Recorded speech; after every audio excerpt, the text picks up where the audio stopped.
Hello, good morning, good evening, good afternoon, whatever it is where you are, you're very welcome along. Welcome to Alienated Children First's 8th webinar. My name is Ken Joyce, and tonight, in our time anyway, in Dublin, we are delighted to be joined by one of the world's most eminent psychotherapists. I may be corrected on the terminology of the description there in a moment, but nonetheless a serious expert on our hands at the moment. Tonight we're looking at therapeutic care of the alienated child and family, a psychoanalytical approach to understanding and evidence-based structural approach to treatment, which in layman's language, to the best of my understanding anyway, means that where we all kind of have a notion about parental alienation at this stage and what it is, there is also a professional description of parental alienation, and we're aware at this stage that some people don't like the terminology parental alienation. They don't like the use of those words, and it's better sometimes to use a clinical description of what parental alienation does. And Karen is going to tell us what that is, how to use it correctly, and ultimately what the remedy to it is. Alienated Children's first vision is that the rights of every child to a normal family life and their best interests are protected in family separation, and that there is zero tolerance for parental alienation, abuse of children in family conflict. Call it whatever you will. We're calling it parental alienation for the easier. Now then to Karen, an internationally renowned trainer and writer, as well as a psychotherapist known around the world for work with children who suffer from, and this is the technical description, the psychological description of induced psychological splitting after divorce or separation. The layman knows it as parental alienation. You can find all Karen's details at karenwoodall.blog, and we will be giving out Karen's contact details later on in the program. There is a rumor that there might be a discount available to one of Karen's other live lectures as well, again later in the program, to be confused. Whether there's one for everyone in the audience remains to be seen, but we'll definitely get to that one. For now, and without further ado, let me just actually read one thing that Karen said recently. She said, "It is heartening to see that the Republic of Ireland is taking a proactive approach to understanding the issue of alienation of children in divorce and separation. It is equally heartening to see that there are plans to address the harm that it does by ensuring that those with the power to create change understand how it can be prevented as well as treated." And to tell us exactly how to do that, welcome, Karen Woodall. How are you? I'm fine, thank you. And thank you for inviting me. I'm really pleased to be here.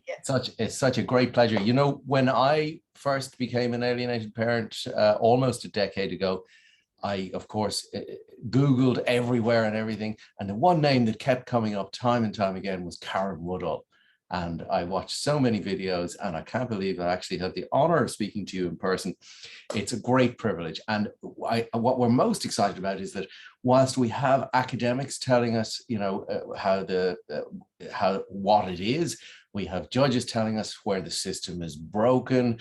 We have very few people that can tell us, Karen, as alienated parents, how it actually works in the mind of the child and what it does psychologically to that child. Number one, and ultimately, what can we do to address it? How do we build a road for the child to come back to us? That's your language, not mine.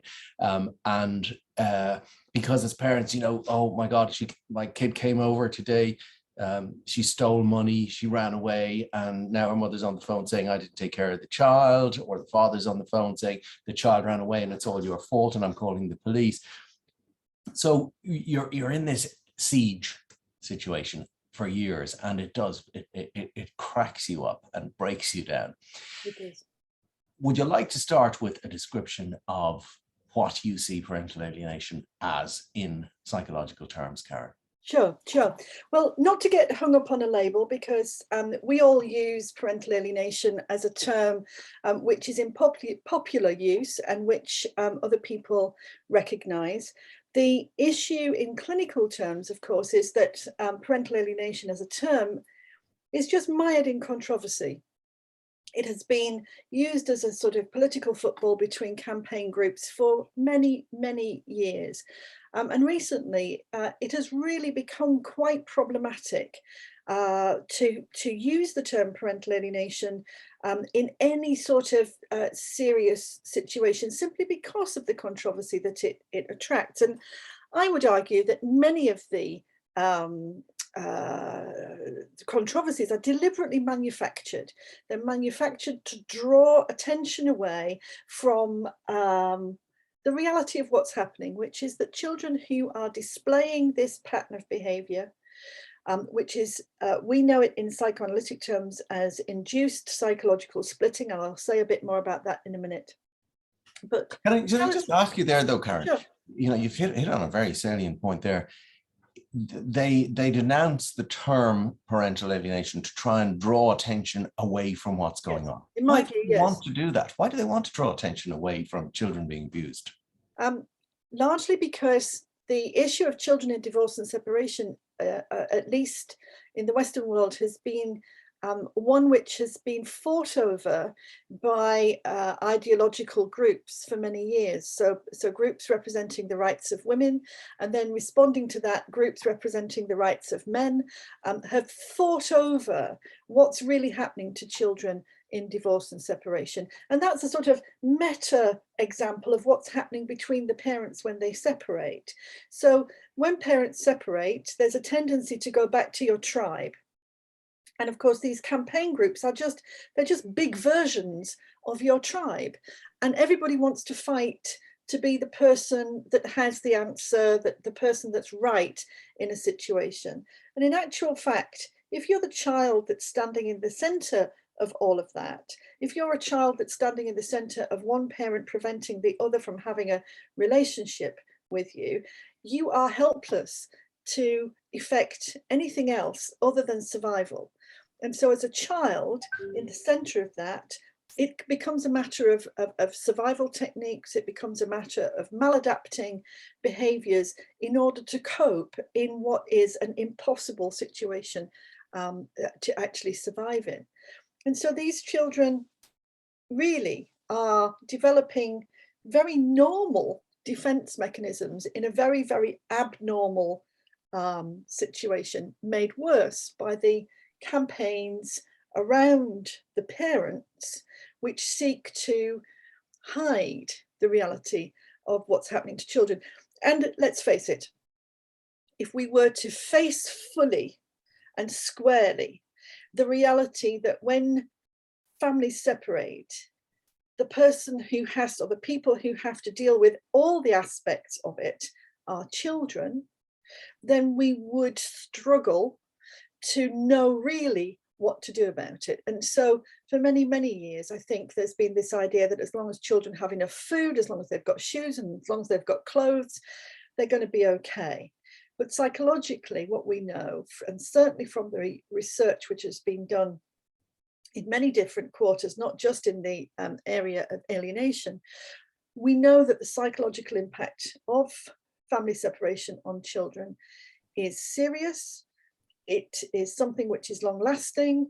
And for some children in a small area, it seems big to me because it's everything that it's all I do is work in this field. But for a small group of children, it becomes a very serious issue which they get trapped into, and which can have lifelong impacts if they're not helped to move on from it, which is really what brought me into this field, and is what really kept me there. And you were before parental alienation, you were involved, I know, in court cases where, if I understand correctly, you were employed to, layman's terms again, get inside the head of criminals like murderers and rapists. How does parental alienation rate on a scale with mega serious crimes like that? Well, I work with in terms of colleagues. the damage it does to the kids. Sure, I work with colleagues both in the legal system and in mental health who have worked with issues such as rape, murder, very serious, life-changing issues. And one of the real realities, one of the things that we have to face with this issue is that for a parent watching a child who is being trapped in this situation, whose life chances are being changed, and that parent can only look on and only observe what is happening.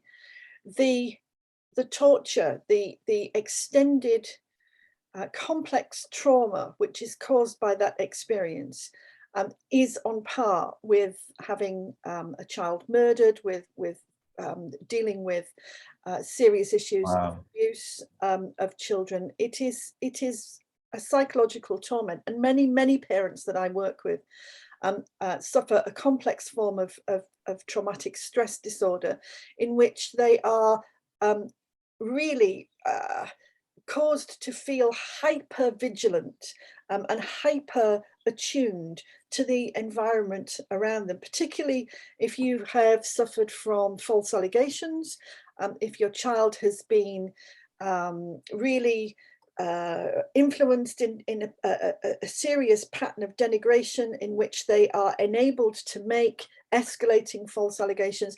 This is a trauma like no other, and it doesn't end. That's the issue.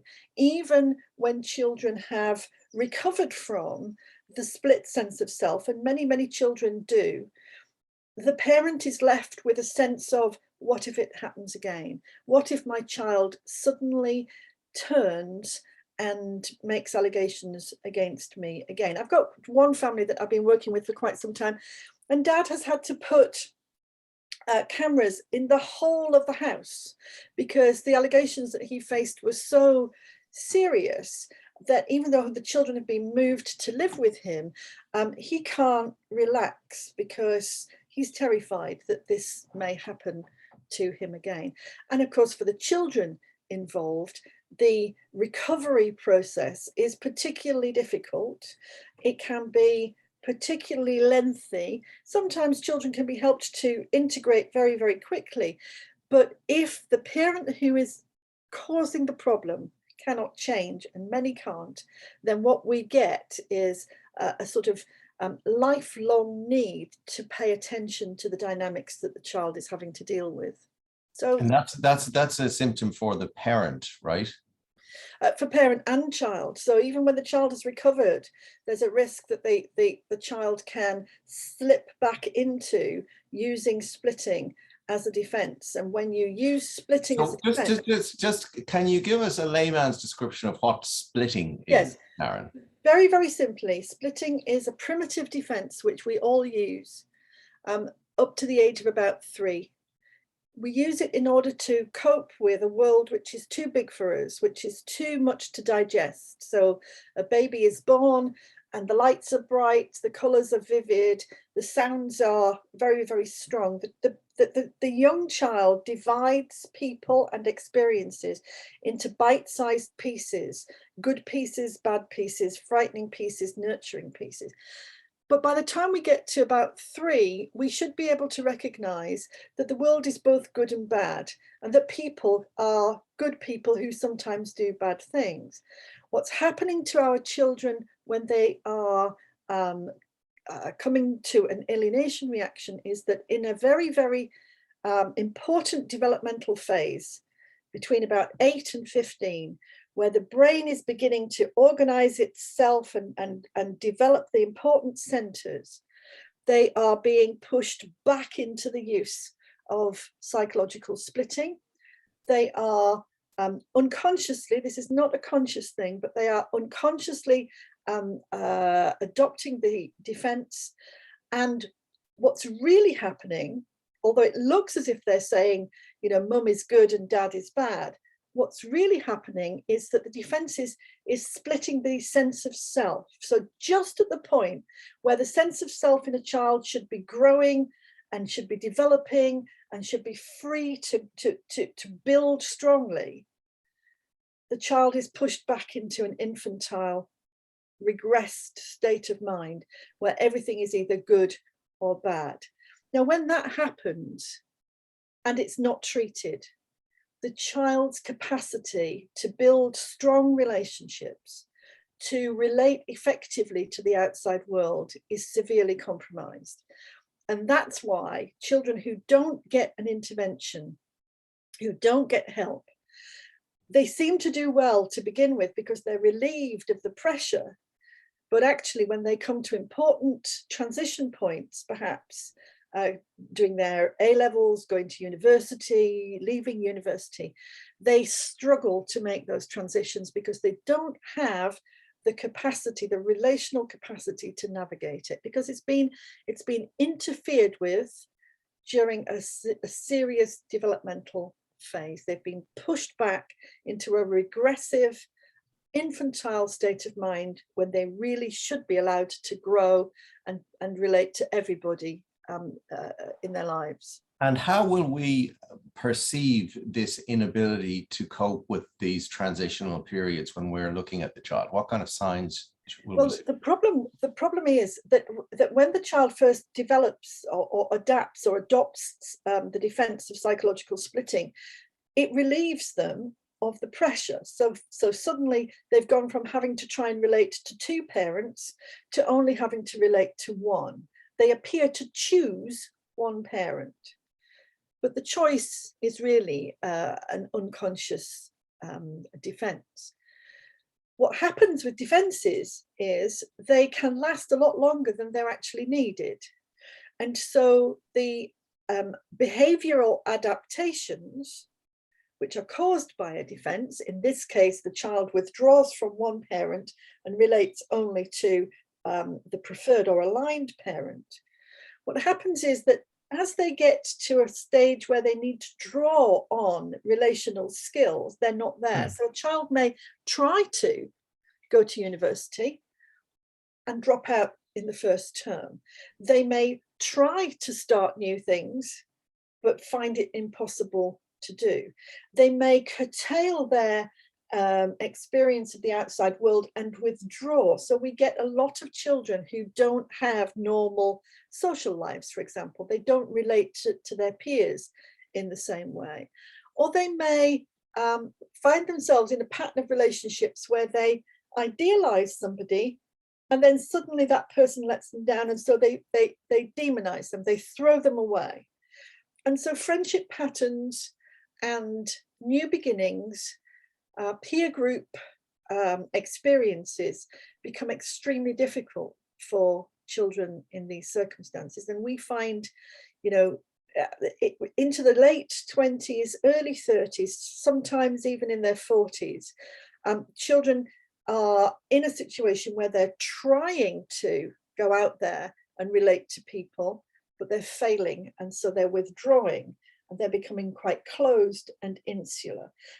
They often come from quite closed and insular families. So the preferred or aligned parent has often got a very inward looking family. So of course, that family does nothing to encourage the child to overcome the problem, but welcomes them in and says, look, it's because you're like us, you're one of us, come and be safe with us. And so we get very timid, inward looking intergenerational patterns, which of course is problematic if people really want to live a full and healthy life.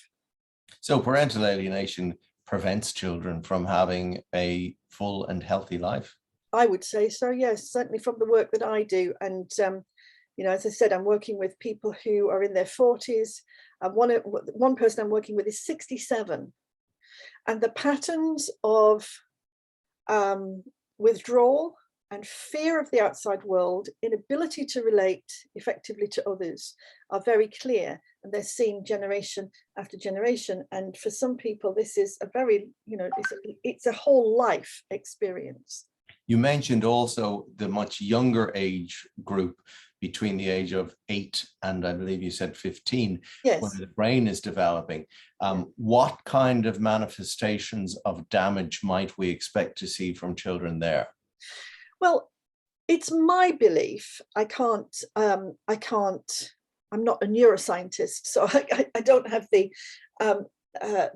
sort of background to be able to make any claims, but it's my belief that actually what's happening to these children is that the over-reliance on the amygdala, which is the fight, flight, or freeze part of the brain, which is the largest part of the brain between the age of 8 and about 15, that is a process by which children are being forced into a situation where the time when they would already be the most anxious, the most self-conscious, the most worried, the most hypervigilant is being escalated because they are in a situation where they're trying to relate to two different experiences in their life. So if you think about what it's like to be at mum's house and then what it's like to be at dad's house, for some children in this age group, making that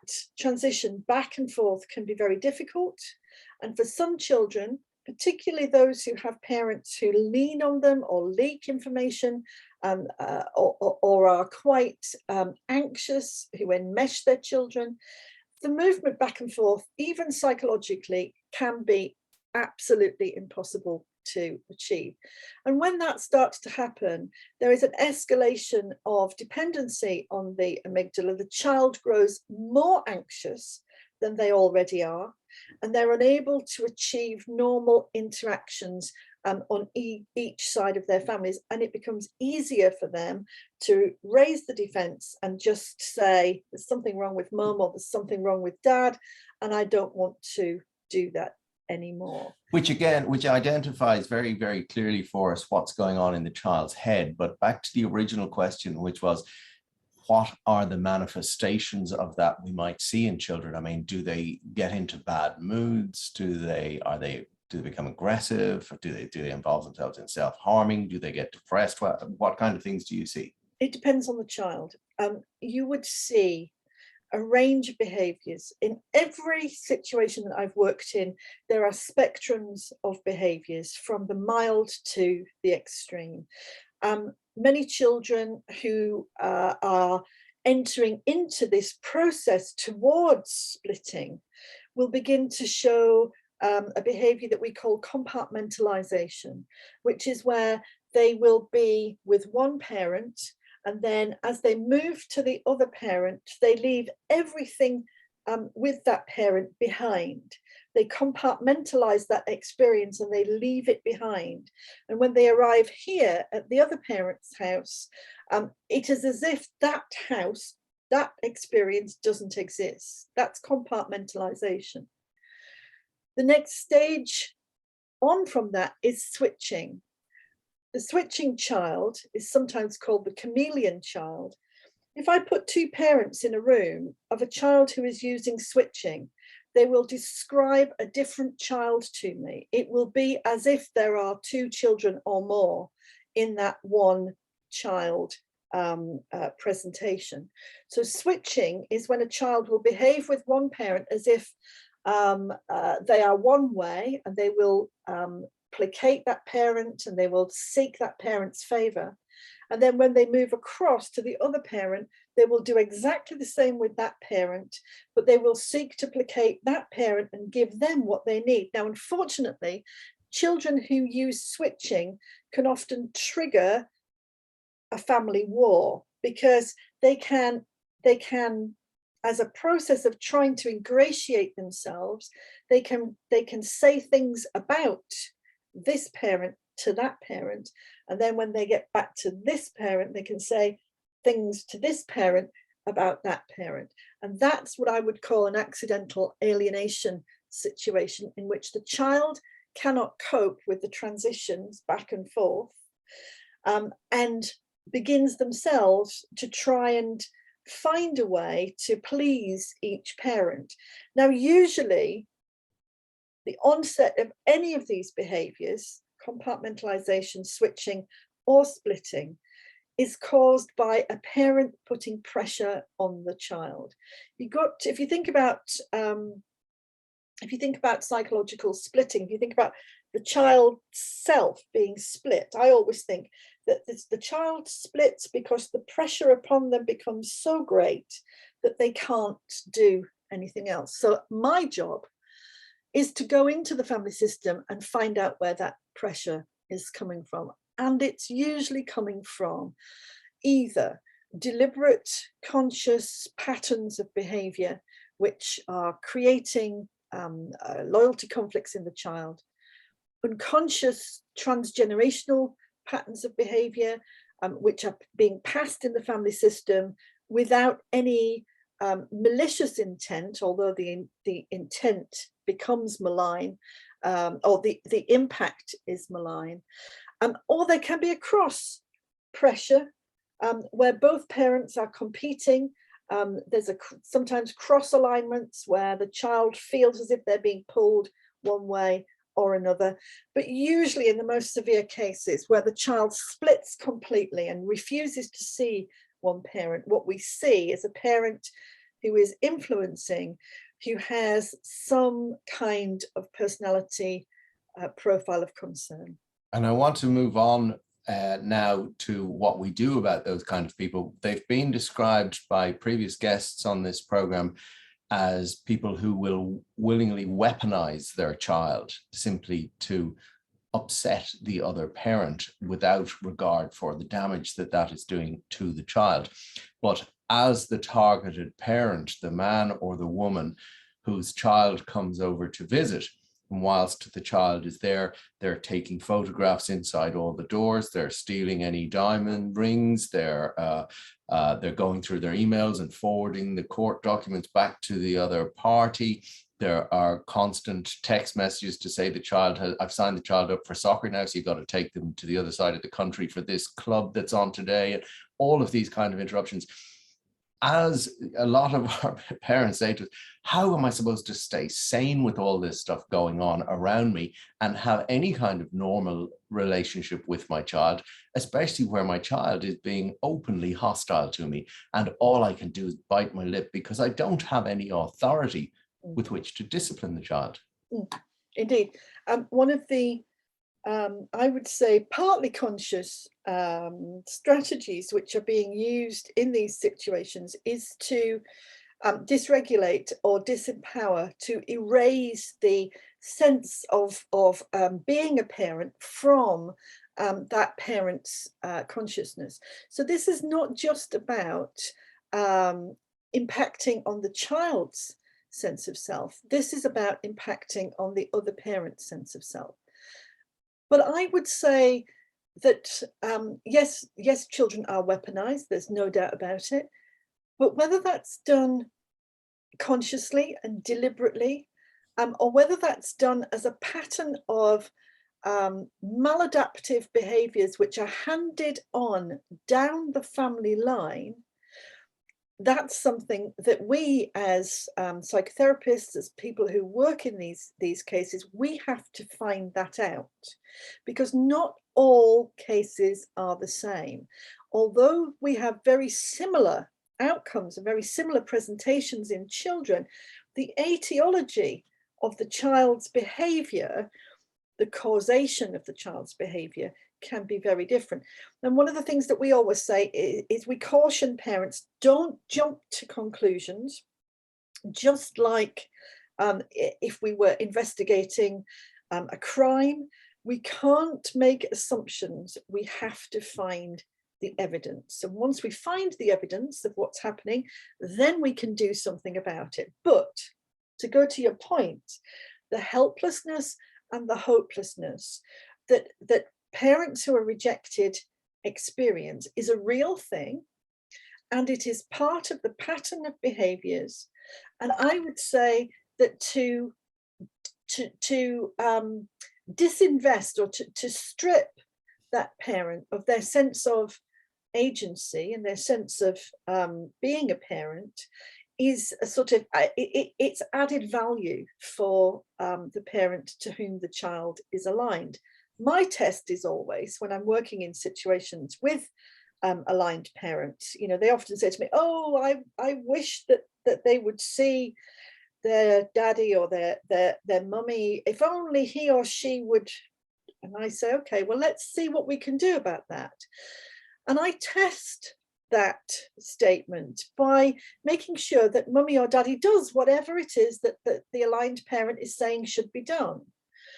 And then when the child continues the rejecting behaviors, then I can hold up the mirror to that parent and say, well, look, here's the reality. You said if only they would. Well, they already have.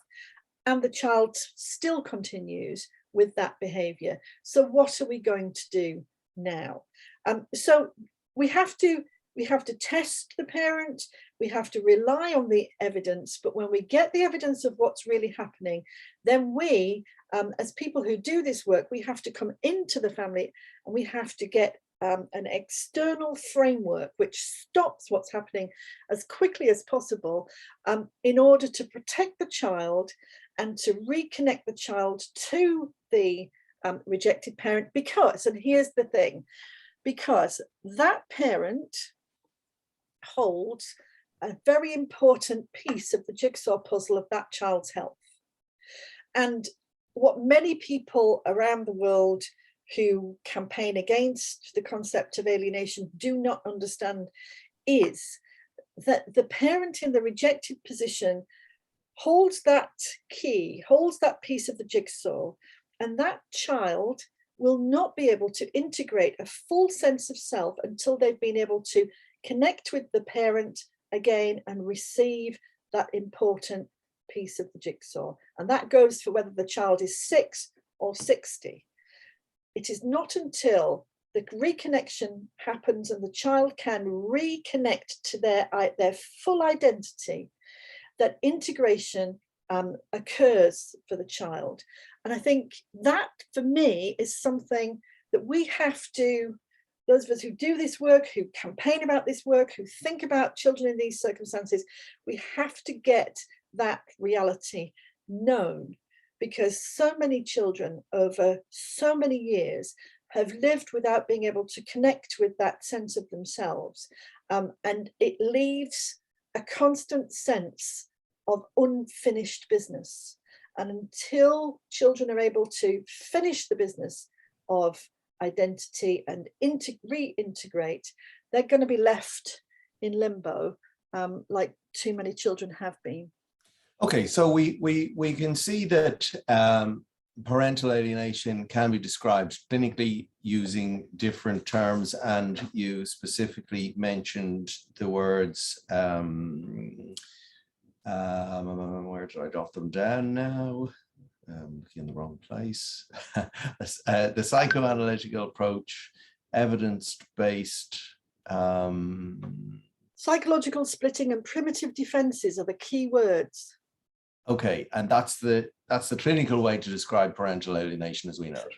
So, well, it's only one way. Look, I've just been on a call with a colleague. But for judges and people like that who, you know, have heard all of the reasons why parental alienation is a bad thing and has to be dispensed with in court because people use parental alienation as a means of hiding actual abuse that they're doing and as a defense for it, and therefore it should be, I mean, it's a bit of a nonsense argument, really, because it's like saying that you know, anybody that comes to court and confesses to manslaughter is just using it as an excuse to hide murder, and it's much more serious. And therefore, I mean, really, it's up to the judge to be, and a professional judge should clearly see through it. And therefore, regardless of what you call it, it's the same thing. But we can see from what you've said, Karen, that it does multi-generational damage, in as much as, you know, the kids are still suffering this at the age of 60, by when, of course, they have their own kids.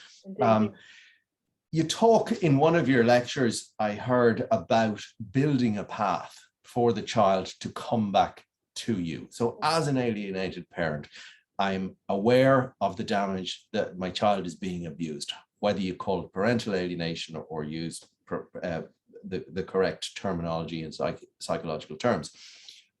The courts cannot help me because either they don't recognize it, they don't like the sound of it, they're prejudiced against it, they just don't understand what's going on. And as you said at the very outset, sure, aren't the kids being fed? They've a roof over their head, they're all going to school, they'll be grand. Now I'm a parent with that child I mentioned earlier on, comes over stealing the diamond rings and takes forwarding my email, all that stuff. How do I build that path for my child to come back to me and disabuse themselves of the nastiness that has been seeded in their head by the other parent, if I'm the alienated parent? What this path, I'm very keen to Okay, well, look, there's no one path. Everybody who has been in the rejected parent position has to build their own unique path, because each path, which really is the treatment route that the child needs, is built of the dynamics which have caused the child to enter into the split state of mind in the first place. So each path is unique. However, there are principles, real principles. And I can take you through the sort of broad principles of the work that we do with families. The first principle is the splitting in the child has been projected outwards, and the purpose of the splitting is to keep people away from the child and allow the child to maintain the split state of mind, because that feels safe for the child. However, the projection of the split causes you as a parent to become destabilized. Either you become very angry, you become very despairing. Some parents tragically take their own lives. They are driven into a place of despair.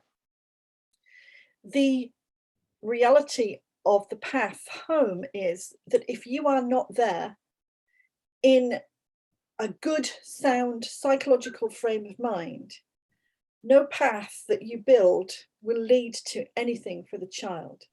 So you must begin by reconfiguring your view of yourself away from a position of the hopeless, helpless parent, and you must sit yourself into the understanding that you are the parent who will ultimately provide for the child the healing that they need.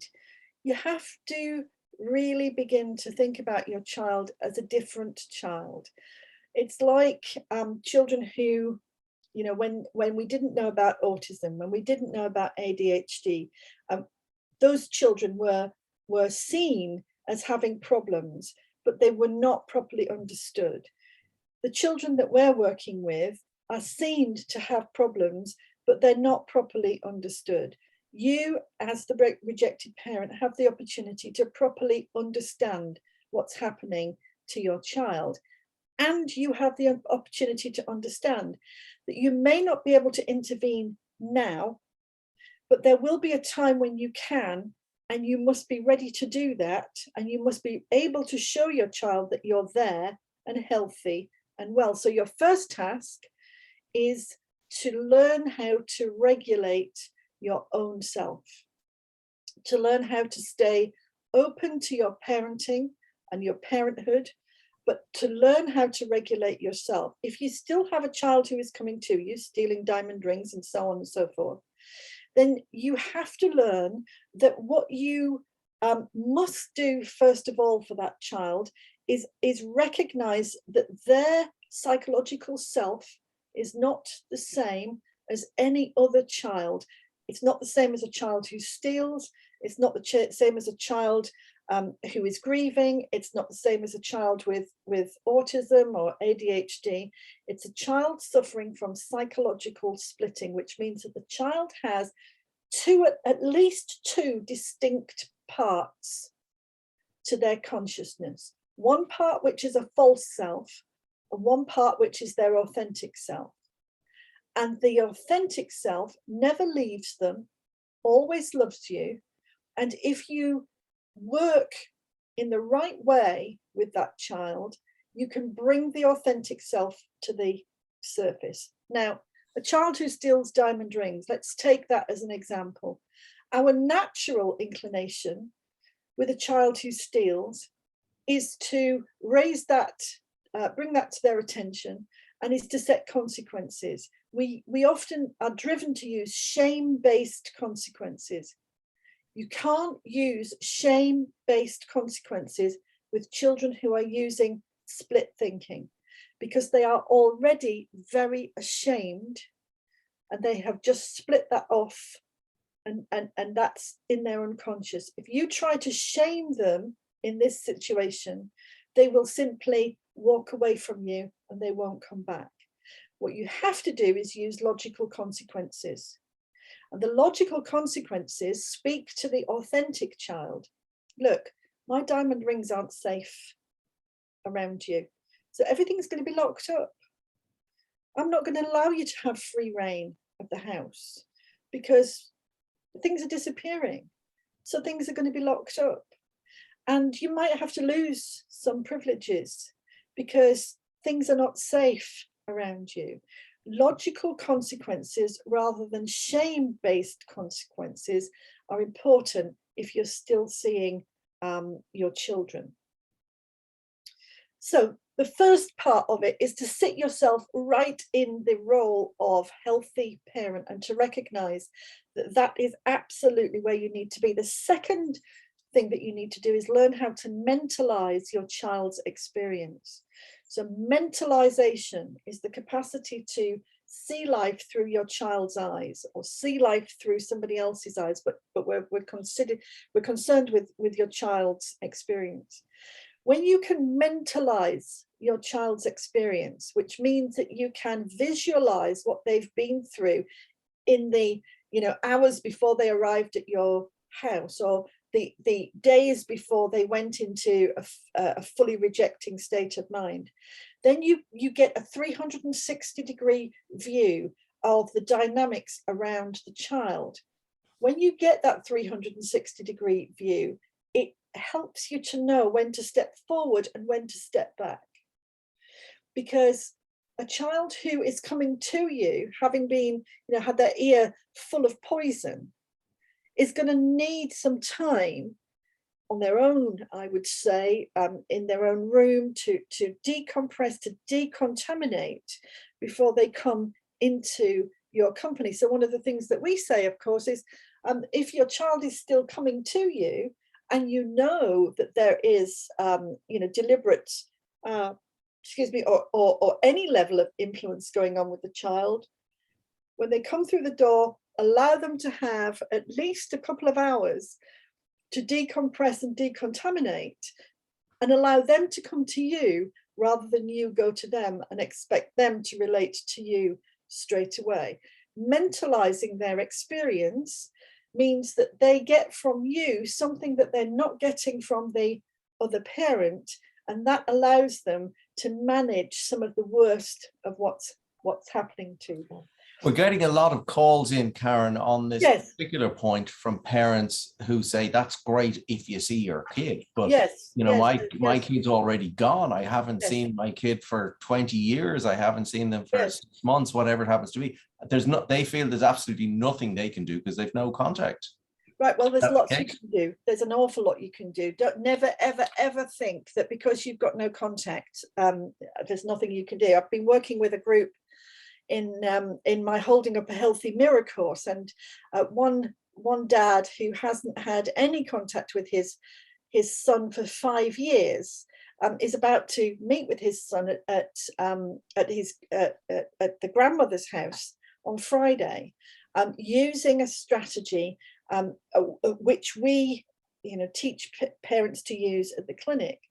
One thing that you must know, and you really must take this in the rejected parent position, is that alienated children can hear round corners. They can hear and see round corners. What do I mean by that? What I mean is, you think they're not looking, but I can tell you each and every one of the, let's say, I think it's about 75 severely alienated children that I've worked with in the past few years. By severely alienated, I mean kids who have made serious allegations of murder, rape, abuse, all sorts of stuff. I've interviewed every one of those children after they've been reunited with the parent, and I say to them, when you were not seeing your parent, and particularly when you were making allegations about them, did you go looking for them? And every one of them said, yes, I always knew where my parent was, and I was always looking. Some of them say, of course, I pretended to myself that I wasn't, but it's like I've got, this box that I can do it, but I can put it over there. You must be aware that your children are driven by biological imperatives to be with you, to see you, to know who you are. They want to look at your face. They want to hear your voice. They go looking. So you've got to be ready with your online presence. You've got to be ready, and you've got to know that what they're looking for is a healthy parent, because they know that they're not being cared for by a healthy parent. But what if they are? What if it's a case, and I'm thinking of one in particular, where a father and a mother were boyfriend and girlfriend and split up, and several months later the girl discovered she was going to have a child, and because the father had left, or for whatever reason, she decided, well, I'm going to make sure he never sees that child. And the child is now 30, has never met the father, has never spoken to the father. The father has written once a month, every single month, saying who he is and what he's doing and how much he misses the child. They've contacted aunties, uncles, grandparents, everybody to try and, convince the mother to let the child be introduced to its father. And 30 years later, he's thinking, maybe I've got my own mental health. I've got to put my own oxygen mask on first here. This is just, it's destroyed my life for 30 years. Am I going to keep going? What is the point of it all? Maybe I need to just try and forget I've ever had a child. It's a terrible, terrible, terrible feeling to have for anyone, I can only imagine, but I can also understand it. Absolutely. And many parents say to me, if I just had an on-off switch for my parenting, my life would be complete, because I would just switch it off right now, and then I wouldn't have to feel these feelings. Look, in those circumstances, the child has been brought up in a situation where we don't know what the mother has said about the child, but perhaps we can guess that the atmosphere around the child has not been hugely supportive. But I've worked with a lot of children in these circumstances where they have never had an actual relationship with a parent. They never knew the parent in childhood. But just like adopted children, just like children who are adopted at birth, the urge to know your heritage is huge. So what can this dad do?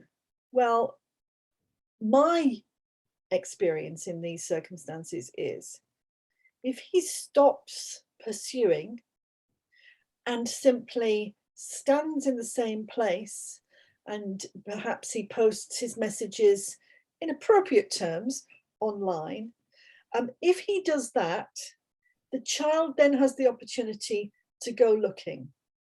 And they do go looking, because these children are very, very like adopted children.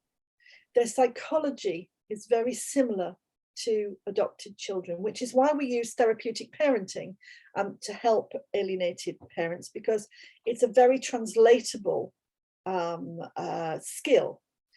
So I would say in those circumstances, he has to stop pursuing, because the pursuit possibly makes the mother and family too anxious, and stand still and let the child find him. I think he would probably say, I've been standing still for 30 years and the child hasn't found me yet. What's going to change? Yeah, well, the difference is this. If he has been writing to the child, then he's not just writing to the child, he's writing to the mother too. This is being shared. This will be shared by the whole family. Well, it's fair to assume that the mother may well intercept the messages and be the only one who never sees them. Possibly. But look, this is the other principle. In intractable situations like that, you must think like this. If I always do what I've always done, I'll always get what I've always got. I have to try something different to give the dynamics in the family an opportunity to do something different. And this is the way that we work at the clinic. You know, we work with a whatever works principle, and we work with the understanding that we are, all of us, driven by innate biological needs to know who we are. And, you know, not every adopted child goes looking, but many adopted children want to know their origins, need to know their roots. Often when they come to have children of their own, they're pushed out to go and look. And in these circumstances, as you describe, that's the kind of approach that I would take, because it's very similar to adoption. Okay, so back off and stop sending. Stand still. Don't. Standing still doesn't mean do nothing. Create a small space online.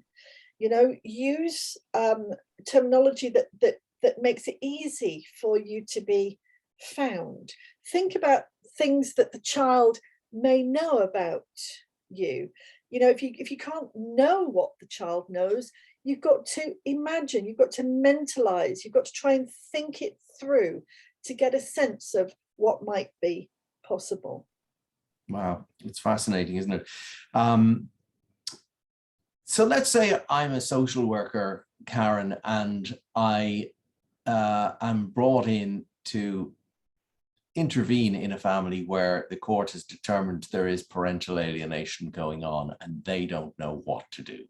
And I walk in and I meet a very hostile, let's say, father who's there with the two little kiddies who are hanging onto his legs. They're terrified. They won't leave their dad under any circumstances. They tell the social worker, I really hate my mom. I just don't want to see her ever again. Where does that social worker start to break it down? Well, look, social workers are the perfect people to do this work. And you know, my dream is that one day, before too long, this will be the realm of social workers and I won't have to do this anymore. And certainly, as time goes on, I'm training more and more social workers in more and more countries.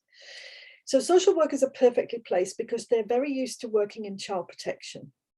So if the child was clinging onto daddy's leg and daddy had been known to have physically hurt the child or sexually abused the child, the social worker would not have any problem in saying, well, I know you don't want to leave daddy, but you're going to have to.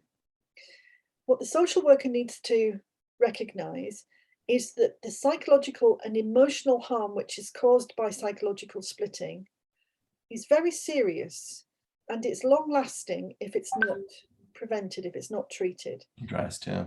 And there's a very easy way to treat it. The child needs to be separated first from the parent who is causing the induced psychological splitting. So if we were in a situation where we were going to do some work with a child. Wait, sorry, Karen, when you say separated, are you talking about residential transfer? No. I'm talking about residential transfer is one way of doing it, but before you ever get to that point, what you would do is you would have dad bring the children to, let's say, the family centre, and dad leaves the children with the social worker, and the social worker allows a decontamination period of, let's say, an hour, where the children are just able to play. The children are able to have juice, biscuits, whatever, and the social worker connects with them. After that period of time, then mum comes along, and with the social worker present, mum comes into the room and the social worker observes the children's behaviours, because that first connection gives us a lot of information about what's been done to the children. You know, are they cowering? If they are cowering, is it a genuine seeming fear or is it put on? You assess the child's response. Younger children up to the age of about maybe 10 or 11, will often warm up very quickly and connect with the parent in what we call protected space. So it's a completely safe place, which is monitored and patrolled by the social worker. Dad can't come in, and they can spend their time with mom. Now, if that goes well, then children can go back to dad, but you would escalate the time that the children spend with the mum next time, and next time has to be within 2 or 3 days, not a week, not 2 weeks, but 2 or 3 days, to a whole afternoon. And then it would be a whole day. And you would do that very, very quickly. Now, if the children can tolerate that, and if the father doesn't breach the boundary that the social worker puts in place by poisoning the children more when they get back to him, then you can continue that process and you can rebuild relationships in that way. But if there is repeated breach and repeated breakthrough from the father in those circumstances, so that the children are seen to get worse rather than get better, then you would need to think about disguised compliance, i.e. the father is behaving as if he is engaged when in fact he's not. The father is simply repeating behaviors rather than learning to change behaviors. He's not supporting the problem rather than getting in there and helping the children to move forward. That's when you would start to think about whether or not the children need a longer period away from dad. And you would start to think about structuring a change of residence. We just got a viewer saying, in my instance, the social worker just set up meetings with my daughter. They did not facilitate. My daughter would turn up and sit there in silence until the allocated time expired and go back to the... And that's a real shame. That's a real shame. The social worker has to recognize that they have to play an active role, just as they would with physical abuse, just as they would with sexual abuse. They have to play an active role. And when they do that, we see significant changes. And, you know, I'm working in the High Court in Dublin at the moment. We've got at least one judge over there, 2 judges, as far as I know, who get it. This approach, I think, is something that could easily be embedded into social work practice, particularly as you've got your Ministry of Justice looking at the issue of alienation. It doesn't have to be, the point that I'm making is, it doesn't have to be a specialist like me that does this work, because it is the holding of the power and the management of the power over the child which is the determining factor. It is the capacity to protect the child and constrain the behaviours of the influencing parent which makes the difference. And what about cases where, for instance, you may well find, as you have, a couple of judges that get it. You may well find a couple of social workers, indeed, who are like the ones attending this lecture this evening, who are genuinely interested, care about it, and want to do something. But there is a silent majority out there of legal professionals in whose financial interests it is not to understand any of this. And judges who are told, well, we've done a report on the voice of the child, and what that child feels is that they definitely do not want to see their mum. They don't want to go back. They don't want to stay in their house.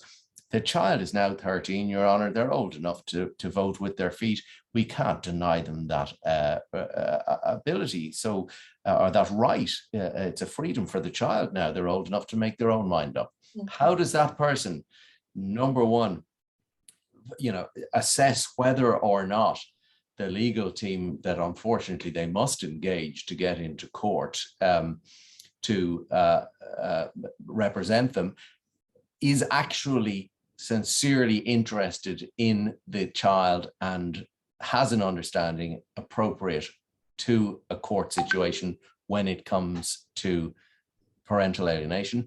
And number two, how can that professional finding themselves before one of the majority of judges who doesn't get parental alienation and doesn't understand it and doesn't really want to know about it. In fact, we've had a judge on one of our previous programs tell us that family law is generally seen by judges as the bottom rung of the ladder. It's where they start you off as a judge, and everybody has to go through it as a form of penance rather than it being a vocation, which again is something which is being addressed globally, I know, but it ain't there yet. So for today, we've got kids. We need to find a lawyer who understands parental alienation. We need to be able to tell whether they do and whether that and its attack is their motivation. And we need to assess whether or not they can convince a judge that what they're talking about is a form of child abuse, needs to be seriously addressed with such things as you've recommended, the intervention of social workers who are appropriately trained and or residential transfer. Look, I think what we've got to do is this. I have great respect for judges because I work in the family courts, and the family courts are hierarchical. And I know that we need a hierarchy, a working, functioning, effective hierarchy in the family in order to be able to treat and restabilize the family system. Because what's happened in these circumstances is the family hierarchy has collapsed, often purposefully. It's been broken by the influencing parent, either consciously and deliberately or unconsciously, but one way or another it's collapsed, and we have to scaffold that back into place. I can't do that on my own. I have to have a judge who understands it, who can give us the composite orders, the effective detailed orders that allow us to go in and do the scaffolding work. And I respect judges, and listen, I've had hard time at the hands of judges. Anybody who follows my work will recognize that as much as High Court judgments have praised my work, I've also had lower court judges who haven't understood, who have scapegoated me, who have blamed me for things that have gone wrong. Judges are human, like everybody else. They are not descended from the gods. They are human, like everyone else. And they need to hear this issue spoken about simply but compellingly in ways that do not re-trigger the he said, she said, binary dilemma. And one of the easiest ways of doing that is to quit using parental alienation completely and to speak to the judge about psychological, emotional and psychological harm and the red flag of induced psychological splitting, which is the division of parents into good and bad. Children who are abused by their parents do not completely reject them. Only in very, very extreme circumstances do children display that outright rejection. Children who were abused by their parents often want their parents to change. And I know that because I've worked with children who have been seriously sexually and otherwise abused by their children. And I've had to stop them seeing a parent, even though they wanted desperately to see that parent. So we know that when the red flag of psychological splitting is flying, that this is a child in trouble. We don't need to use the term parental alienation. We can describe it. So that you've raised it a couple of times, Karen. So are you saying that the term parental alienation is now, it's a persona non grata? And no, I'm just saying it's unnecessary. I'm just saying it's unnecessary. So look, I'm in front of a judge in Dublin at the moment. I haven't used the term parental alienation. There's no need to. It's so value laden. It's so full of controversy that if I used the term parental alienation, I would just end up arguing, does it exist? Does it not exist? Is it right? Is it wrong? There's no point in going in that direction. Whereas psychological splitting is a well-documented. If you say to a judge, look, Your Honour, or however you address the judge, look, the child is clearly dividing their feelings into wholly good and wholly bad. The child is contemptuous of the parent that they're rejecting. The child is acting without empathy. The research evidence. The clinical literature tells us that a child only, Salvador Minuchin, who's the father of family therapy, said a child only ever looks down on a parent when they're standing on the shoulders of the other, which basically means unless a child is given permission or is being encouraged or enabled or allowed to denigrate a parent and be contemptuous, it is not a natural approach for a child to take. They don't do it. They only behave in that way if they are being supported to, encouraged to, enabled to do that by the other parent. And so you have to explain to the judge that this is something which, if it's occurring now, there will be long-term consequences for the child. The child doesn't have to have, a 50-50 relationship with each parent. The child has to be able to identify with each parent, has to have the freedom to relate to each parent over their lifetime, because that's the way the child holds an integrated state of mind. So education for judges is absolutely vital. Now, the issue of, do people you not find judges receptive to being educated in this? Yes, I do. Okay. I do. All over the world, in fact, judges are receptive to education. They are interested.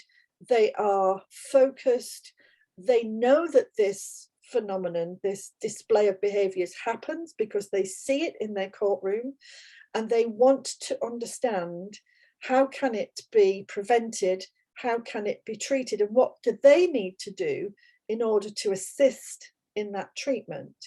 And presumably, given the level of controversy that you've already mentioned, which is associated with the term, at least, parental alienation, the first dilemma a sincere, genuine judge who wants to get his head around this thing has to make is, how do I know the source is credible? How do they do that? Where do they go? I mean, there's no manual on this. It's not in the, what is it, the list of psychological disorders that they can look up. It's not in the DSM. It doesn't need to be. It doesn't need to be in the DSM. It doesn't need to be in the ICD-11. All of those things, in my view. How can a judge know that whoever's telling them about psychological splitting or parental alienation is a recognized source and a credible source, and not one of the many cranks like many parents end up being accused of? Look, this is really, really difficult. One of the things that parents are very vulnerable to is being preyed upon by people who don't understand what they're talking about, or people who believe that they understand what they're talking about and hook parents into a treatment route which ultimately fails, and then they blame the parent for it failing. Yeah. That's one of my big sort of bugbears, really, and it's why I work with colleagues in the International Academy. But how do judges know? Well, over here, I've been working in this field as an expert witness for about 15 years. I only work in the High Courts at the moment. My work in a particular case recently has been published. So the evidence for the input and the intervention is there for everybody to read. I would say that many judges are cautious about who they trust. I've had some judges who have challenged me and who have given me a hard time, but ultimately, under cross-examination, they've accepted my evidence. And I think it's having an expert who is able to evidence their success, point to other people who they have helped, and having a background in the clinical literature. So being able to talk to the judge, not about, 5-factor models or the signs of alienation, but to be able to root that in the clinical literature, to go back to Bowlby, to go back to Winnicott, to be able to explain what's happening to the child from a clinical perspective, and then to be able to describe what needs to happen in order to create change and then provide a treatment route which is then followed and reported upon. That's the measure of the quality that we need to be looking for in evidence giving and treatment. There's far too many people can describe alienation, but when it comes to the point of describing how to treat it, they've got no idea at all. But there's still a job out there for somebody to write a book on parental alienation. This is what it is. Somebody with a PhD in psychology and psychotherapy and whatever the requisites. There are many books, Ken, on parental alienation. Many books. But are there credible academic ones that we could refer to, Judge, for instance? I think there are a number of papers. Certainly what I'm finding over in Dublin is if you refer people to the Family Separation Clinic website, where we've got a lot of resources, a lot of writing, which is rooted in the clinical literature, the judges, are very comfortable with the background information that we're providing. Can I have the URL, please, for the Family Separation Clinic website? Yes, I've actually got a slide, and it should come up towards the end. But Paul, have you got the slides there for Karen that she mentioned earlier? I think she sent a couple in. If you Paul, put them up on screen. If you've got the slide for the course, the Holding Up a Healthy Mirror course. So it's the next slide, not that one.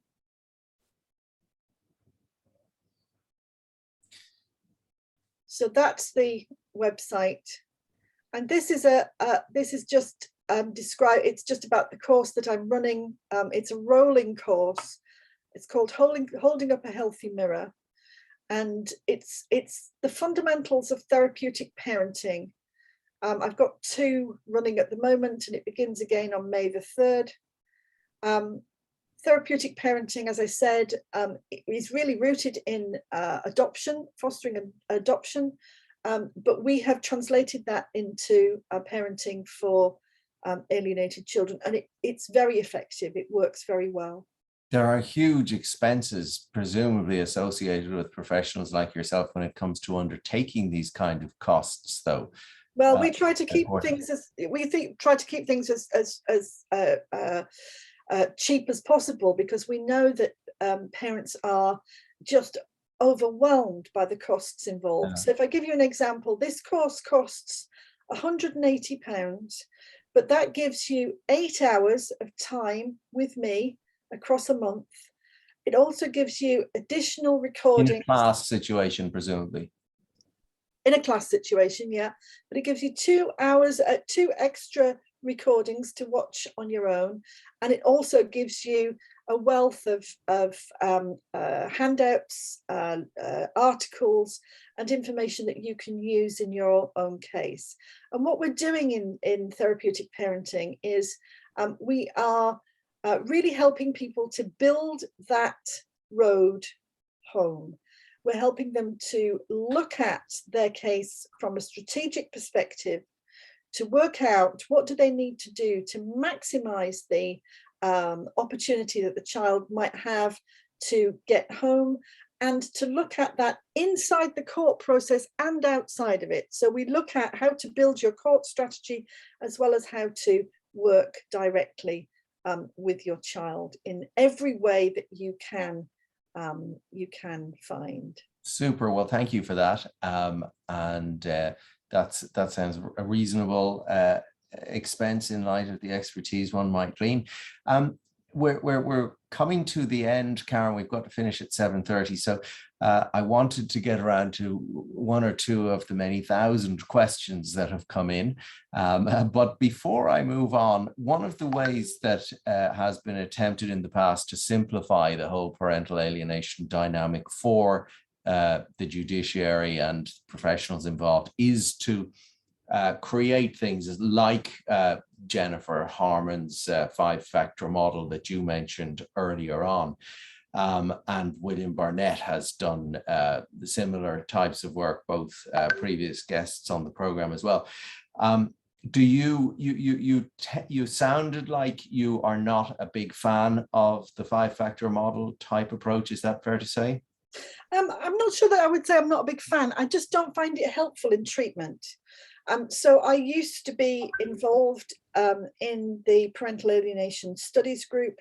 I left in 2019, largely because I'd gone as far as it with 5 factors and 8 signs. If you try to work with the concept of parental alienation and 5 factors with a child, it simply drives the defense in the child up higher. It takes you nowhere. And I come from a psychoanalytic background anyway. So my original training was with Dr. Hamish Cameron, who was a child adolescent psychiatrist.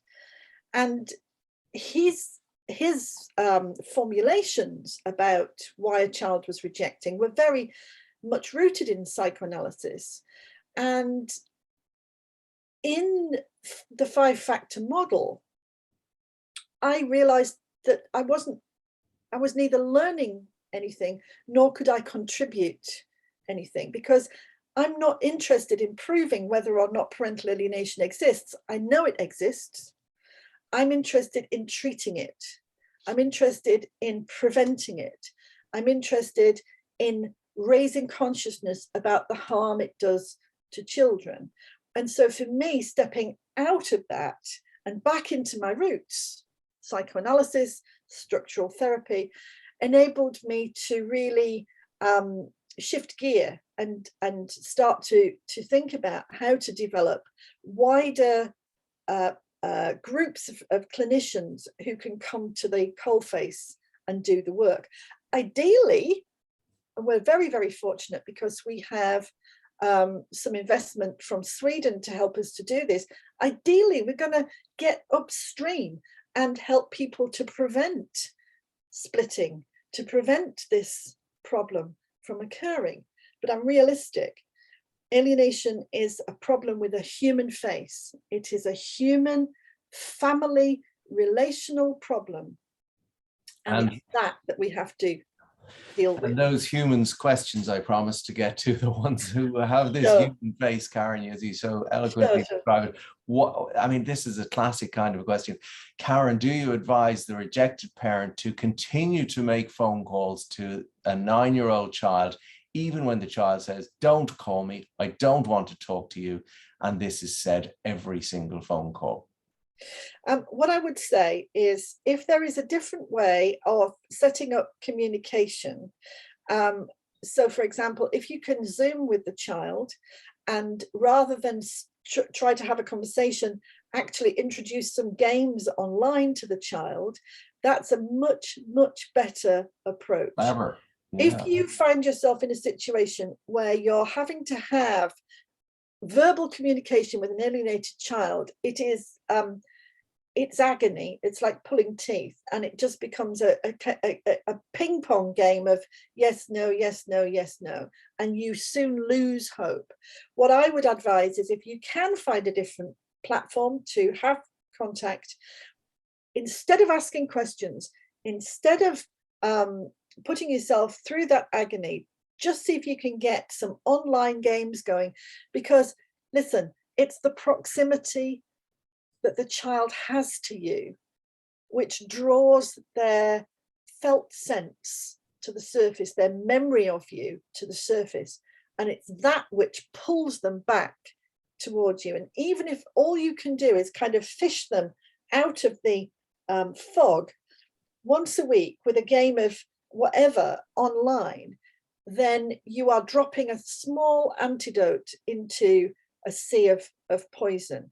And if you can do that, it's really, really important, especially for a 9-year-old, because a 9-year-old is just at the beginning of the developmental, phase in the brain, and they need to be kept on the hook of connectedness to that parent. And when presume the natural extension of that last question is, when the child comes over and they're openly rude and abusive to you when they arrive, you cannot address that, you've already told us, with guilt by saying, well, that's not a very nice way to speak to daddy, or that's not the right way to speak to your mommy, because you've suggested that won't work.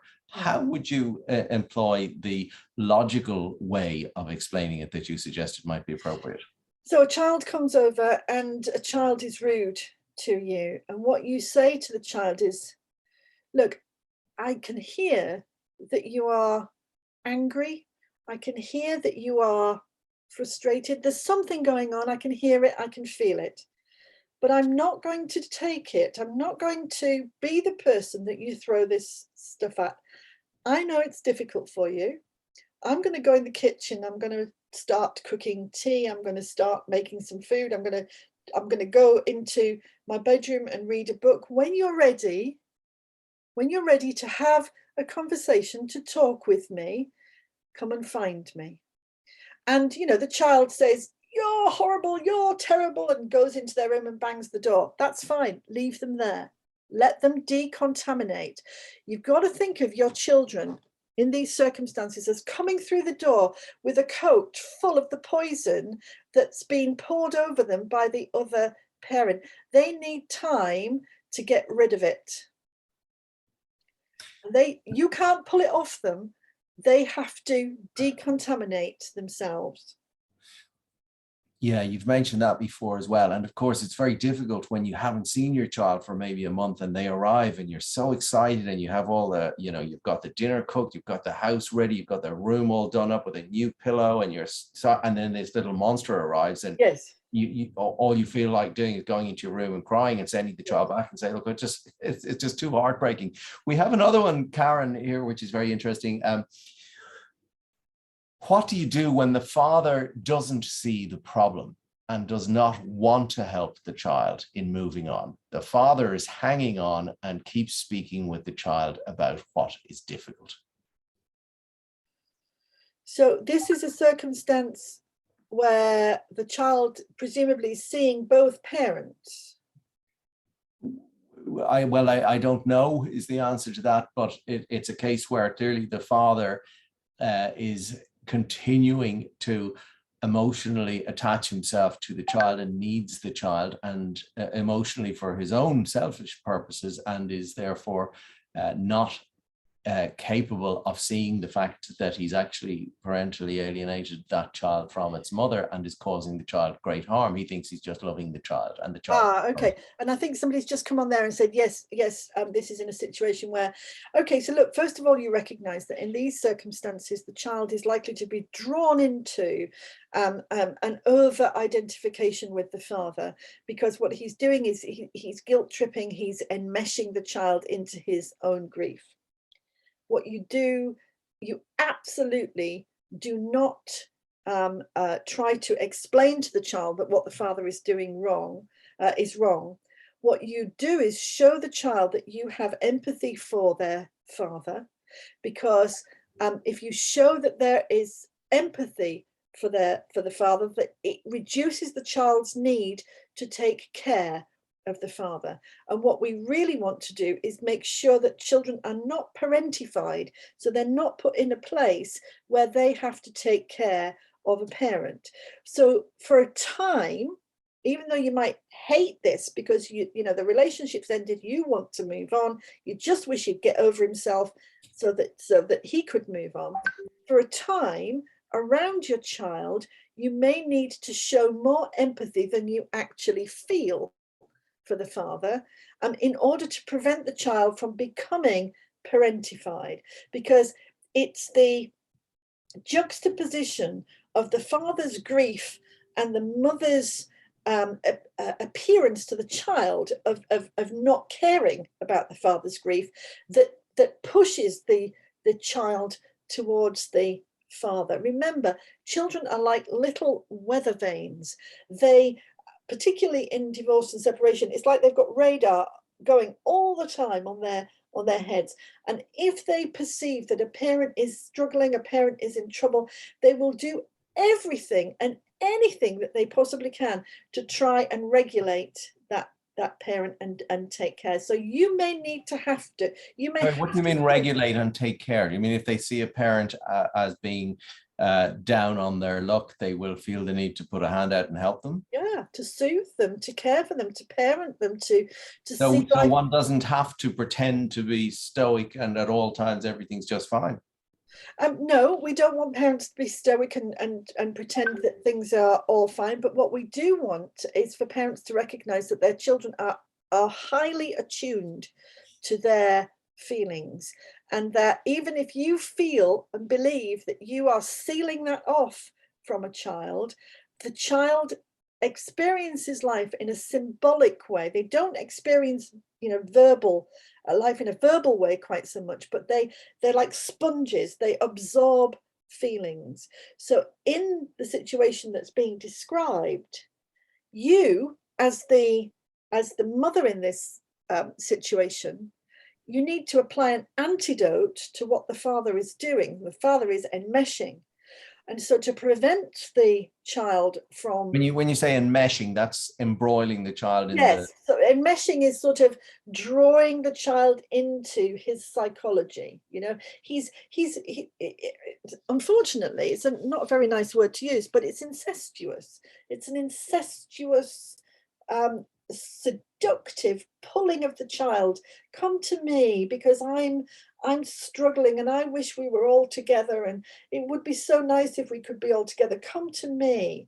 And the child who experiences their mother in that situation as being, oh, just tell him to get on with it because he's just been stupid, will often try to compensate for what they perceive to be missing from the mother. Now, if mother says, look, I know daddy's really sad and it's really not easy, and I hope that things can get better for daddy. I really do, and they will get better for him. We need to, you need to remember that your life is your life, and so on. You get much better results for the child than if mum says, oh, for goodness sake, he's just trying to persuade you to see life through his eyes. Now, we know that what he's doing is wrong. We don't want him to do it. Yeah. But we may have to employ a little bit of psychological management in order to Reverse psychology. Yeah, absolutely. Reverse psychology. Another scenario that we've come across a couple of times, Karen, and I don't know, it's a fairly new phenomenon, so it may well be something with which you have no experience, but we've come across a couple of times a situation where a couple have used donor eggs to have children, and an insecurity develops in the mother because she feels, well, these children are biologically yours, but they're not biologically mine, even though I may have given birth to them. So I'm going to turf you out the door and make sure the kids hate you because otherwise they mightn't love me enough. Is that something you've ever come across? Yes, absolutely. It's a pernicious, difficult scenario.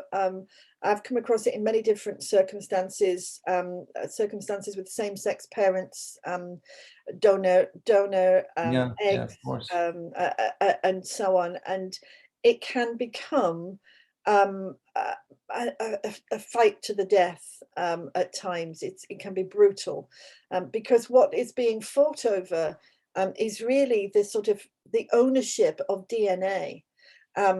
And the threat of not being biologically related to the child is so big that it overwhelms sense and sensibility, and the sort of sense of injustice for parents who are biologically the parent but who are kept at distance becomes so big that it drives the parent into extreme displays of behavior. They're very, very difficult to untangle. We do untangle them. We do, because working from the child's perspective, we help parents to recognize that, yes, this parent may not be biologically related, but this parent has carried the child, or this parent has donated sperm so that the child can be alive. And we connect people to the child's lived experience and their need for their biological identity, as well as their social identity and the relationships that they have. Because even if, say, a mother has carried a child and she's not biologically related to that child, she has still developed those nurturing relationships, tendencies with the child. She's still developed those feelings with the child, and the child has grown in the crucible of only knowing those relationships. So those Sorry, Karen, we've about 60 seconds left. Okay. I have one more question, and then I want the details, please, of when your next Holding Up a Mirror course is, if you can dig those up for us, because we've had a number of people ask about that. If the siblings are split and the two eldest are alienated and staying with the dad, and 3 of them have bad influence on the younger ones who stay with the mother, how do you prevent the alienation of the younger ones? Well, look, alienation is a systemic problem, which means that it flows through the family. So the older ones have to be kept separate from the younger ones in order to be able to effect any kind of successful work for a period of time. That doesn't mean to say that they've got to be continuously kept apart, but older children very definitely become proxy alienators, because this is a very, very infectious dynamic, and it spreads very, very quickly. Okay, we've got the last one that's just come in saying, Holding Up a Mirror course is great. I did it already. Can you tell us when the next one is available, please? Yes, Paul, could you put the 2 slides up if we've got time? Because I just want to say to people who are on this call, we've got a conference which is being streamed live on the 14th and 15th of June, which has all of this stuff and more, with some really powerful people in the field. You may have heard of them, Benjamin Garber and Barbara Fiddler, as well as many other clinicians. What we want to offer to people who have been on this course is a 20% discount. I don't think we can see the 20% discount, Paul. If you could just move this slide up a little bit there. You need to go to the IAPAC International website and use the promo code WELCOME to get a 20% discount. I think that brings it down to about £50 a day, and that's 2 8-hour days of really tightly packed seminars which are covering all of these issues. And then if you go on to the Holding Up the Healthy Mirror, the bookings are open for that now, and it begins again on May the 3rd. And we will put those details up on our own website for you as well, Karen, so that you can easily link to it from there. I'd like to say, wow, fantastic. How insightful. Your best webinar ever. There are some of the messages that have come in, Karen. I think I'll leave it to the viewers to say it in their own words. From Kenn, Joyce, and everyone at alienated.ie, thank you so much for being with us. Thank you.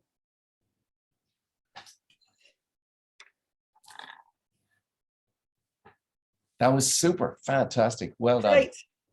Thank you very much.